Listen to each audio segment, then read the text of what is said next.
Danger bells మోగించిన ప్రధాని ప్రజలకు దేశభక్తి పరీక్ష.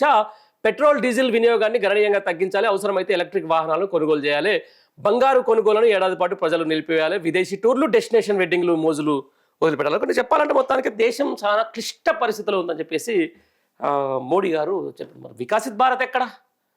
దేశం క్లిష్ట పరిస్థితుల్లోనే ఉంది 100%. ఏదో బయటకు కనపడతలేదు కానీ, ఎందుకంటే బీజేపీ వచ్చిన ఈ దగ్గర 10 సంవత్సరాల నుంచి పెద్ద ఏదో దేశ రక్షణ విషయంలో మనం 100% బీజేపీని మనం యాక్సెప్టెన్సీ చేసుకోవచ్చు, కానీ సంస్కరణలు ఏదైతే ఉంటే చూసినావా, దాని విషయంలో బీజేపీ అట్టర్ ఫెయిల్డ్ చెప్తున్నా, అట్టర్ ఫ్లాప్.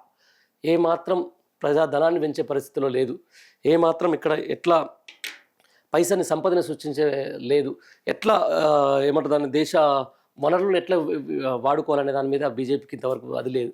కాకపోతే అది చాలా ఇబ్బందికరమైన పరిస్థితి. ఆ పంచవర్ష ప్రణాళికలు ఏదైతే ఉందో, గతంలో పివి నరసింహారావు లేకపోతే మన్మోహన్ సింగ్ హయాంలో జరిగినటువంటి మళ్ళీ ఫండ్ రైజింగ్ సంబంధించిన దాని మీద, మళ్ళీ ఉత్పత్తులకు సంబంధించిన దాని మీద మళ్ళీ ఒకసారి రావాలి, ఆ సంస్కరణలు మళ్ళీ ఒకసారి రావాల్సిన అవసరం ఉంటుంది. ఇదే ఇట్నే పోయి ఏదో మేమంత సింగిల్ ఎజెండా, హిందుత్వం, ఏదో దేశ రక్షణ కోసం మేము నిలబడ్డం, ఆ దేశాన్ని తిరిగిన ఈ దేశం తిరిగినవని కాదు.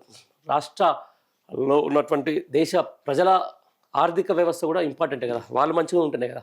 పేదరికం పక్కన పెట్టి దేశాన్ని చుట్టూ ఏమంటారుగా, దేశం చుట్టూ అది రక్షణ వలయంగా నిలబడి దేశాన్ని మొత్తం అది పెట్టి లోపల ఉన్న వాళ్ళని మొత్తం మమ్మల్ని ఏమంటారు ప్రజల్ని కాపాడే క్రమంలో ప్రజల్ని ఆకలితో అలవాటించి చచ్చేలా చేస్తున్నారు.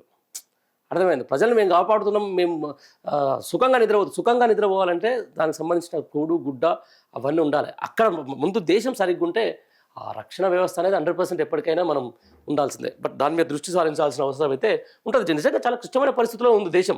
పెట్రోల్ డీజిల్ వినియోగాన్ని ఘనంగా తగ్గించుకోవాలని చెప్పేసి అంటే మొట్టమొదటికి వాడదని చెప్పేసి మళ్ళీ ధరల పిడుగు త్వరలో పెట్రోల్ బాధుడు పెరగనున్న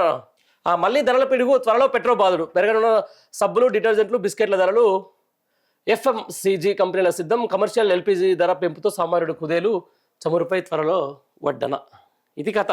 ఎందుకంటే మొన్న 5 చెప్పి అప్పుడే మొన్న పేరు రాహుల్ గాంధీ ట్వీట్ వేసింది, ఇక ధరలు పెరిగితే చూడని చెప్పేసి. 5 రాష్ట్ర ఎలక్షన్లు అయిపోయినాయి, ఫలితాలు వచ్చినాయిగా, ఇక పెంచేస్తారు. ఇక